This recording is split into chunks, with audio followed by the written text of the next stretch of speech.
Now we shall talk only about the interdisciplinary learning. बहुत सारे examples हमने multi और इंटरडिसिप्लिनरी का डिफरेंस समझा. Now we shall be talking only in terms of interdisciplinary learning. So interdisciplinary learning is required to solve complex problems and gain an understanding of issues as it may be beyond the ability of one single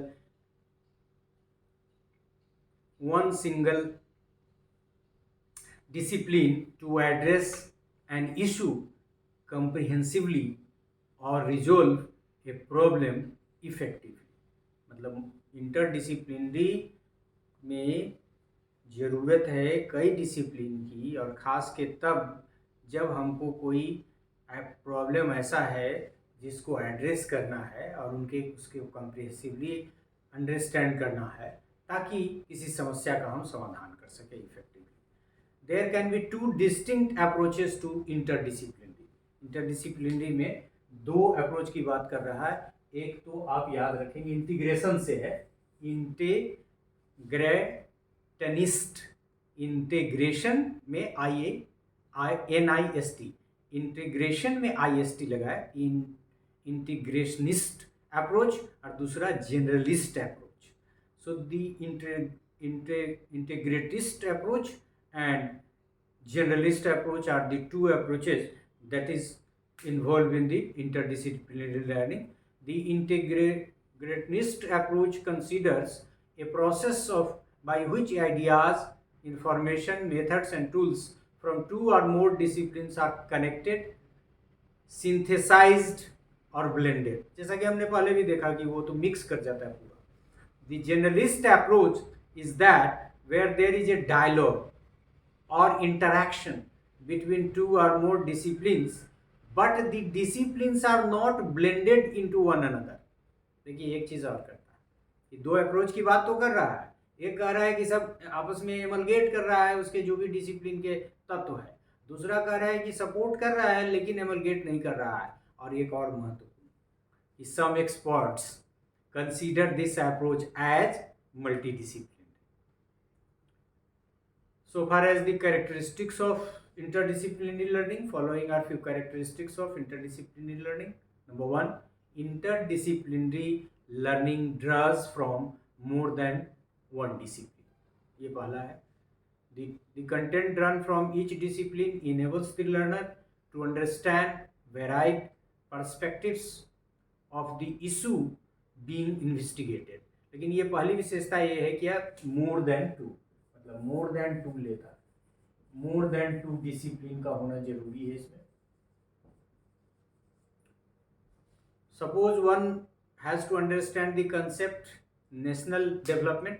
this discussion or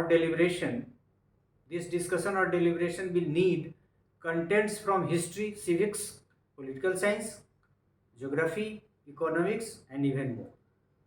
दूसरा है, दूसरी characteristics interdisciplinary की है. Interdisciplinary learning must have a definite focus which is beyond the sphere of a single discipline. मतलब इसका focus जो है it is not on one और सिंगल डिसिप्लिन. तो ये इसका दूसरी विशेषता. In interdisciplinary learning the focus is such that a single sphere cannot give a complete understanding of the same. Environment as a concept includes biology, geography and many more. तीसरी जो इसकी विशेषता है, interdisciplinary learning is pragmatic in nature. ये थोड़ा philosophical, idealistic और pragmatic philosophy. इसमें man important है, मैन की आवश्यकता है, ये सब डिसाइडेड है. इट प्रोमोट्स न्यू, तो ये प्रैग्मेटिस्ट या प्रैग्मेटिक कह सकते हैं. सो प्रैग्मेटिक इन नेचर है. It promotes new understanding of a new solution about the issue being investigated.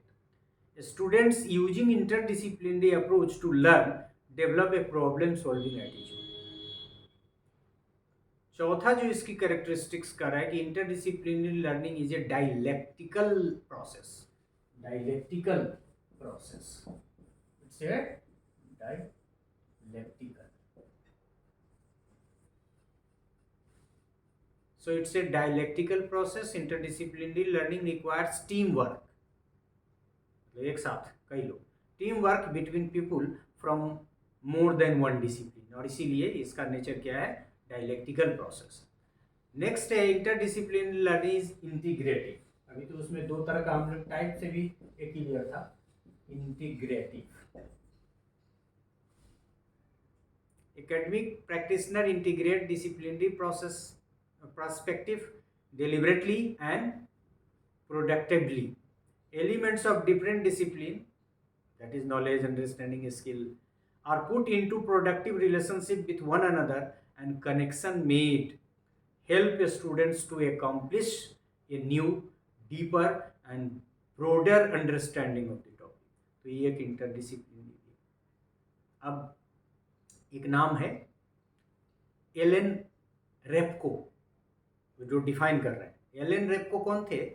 तो Allen Repko director of interdisciplinary programs at University of Texas, और ये आइडेंटिफाई करते हैं 4 cognitive abilities fostered by interdisciplinary learning. ये importance को दर्शा रहा है कि 4, इनके अनुसार 4 कॉग्निटिव एबिलिटीज को फोस्टर करता है कौन? Multi disciplinary learning. And what are those?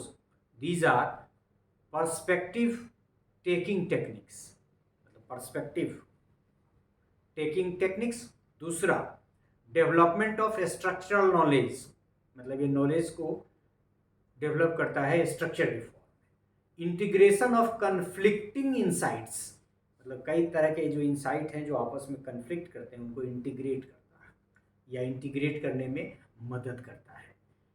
And interdisciplinary understanding of different discipline in an integrated form to make a new whole, to understand a new whole. तो ये एलन रेपको कहते हैं, जो university Texas में interdisciplinary programme के director है. There are, मतलब इसके 4 फायदे हैं, कॉग्निटिव फायदे हैं, कॉग्निटिव एबिलिटीज़ को डेवलप करने से रिलेटेड फायदे हैं. एक तो पर्सपेक्टिव टेकिंग टेक्निक्स, दूसरा डेवलपमेंट ऑफ स्ट्रक्चरल नॉलेज, तीसरा integration of conflicting insight, and चौथा इंटरडिसिप्लिनरी अंडरस्टैंडिंग. सो यदि हम इस सबको एक्सप्लेन करें तो किस सेंस में जाता है उसको भी जरा देख लें.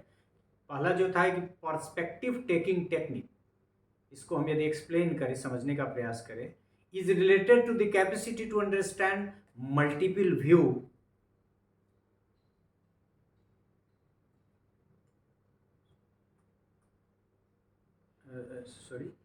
understand multiple viewpoint on a given concept and its improvement. Students develop an appreciation of the differences between disciplines and especially their perspectives on how to approach a problem.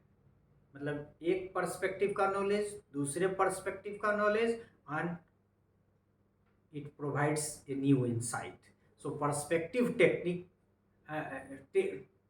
taking techniques, मतलब different perspective से different techniques, उनके nature, जैसा कि हमने शुरू में कहा कि सबके अपने मेथड्स है, अपना इवोल्यूशन प्रोसेस है, अपना डोमेन है, तो उसकी मदद से.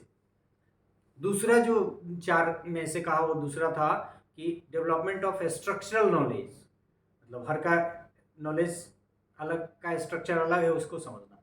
Indicates that the problem solving techniques declarative knowledge and procedural knowledge, मतलब नॉलेज के टाइप में हम लोगों ने पढ़ा भी था कि एक तो डिक्लेरेटिव नॉलेज और दूसरा प्रोसीड्यूरल नॉलेज, उसी की तरफ इशारा कर रहा है. यहाँ थोड़ा खोला भी है, आगे देखें.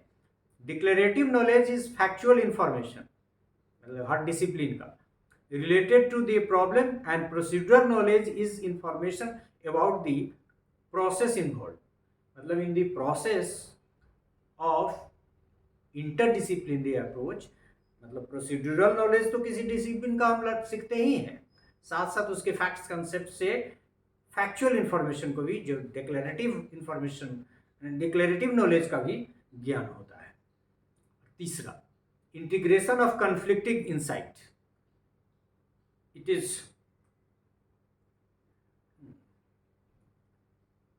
It is about variety of ideas from different disciplines and their incorporation due to interdisciplinary approach. Rather than using approaches from single discipline, students are encouraged to look out for alternatives from different discipline and hence insights are enriched. मतलब integrate करते हैं हर perspective का ज्ञान, उसके structure का ज्ञान और फिर उसका एमलगेशन. Interdisciplinary understanding increases and subsequently holistic thinking occurs. So it improves higher order thinking skill such as creativity, critical and system thinking, synthesis, evaluation and analysis. मतलब ये इतने सारे कॉग्निटिव एबिलिटीज़ को डेवलप करने में हेल्प करता है. और जैसा कि हमने आपको शुरू में बताया कि इंटरडिसिप्लिनरी के जो 4 तत्व बताए थे, उसमें एक तो इंटरडिसिप्लिनरी अंडरस्टैंडिंग जो सबसे चौथा था, फिर इंटीग्रेशन, फिर डेवलपमेंट ऑफ स्ट्रक्चर नॉलेज और फिर पर्सपेक्टिव टेकिंग टेक्निक्स. ये सारा हेल्प करता है इंटरडिसिप्लिनरी लर्निंग.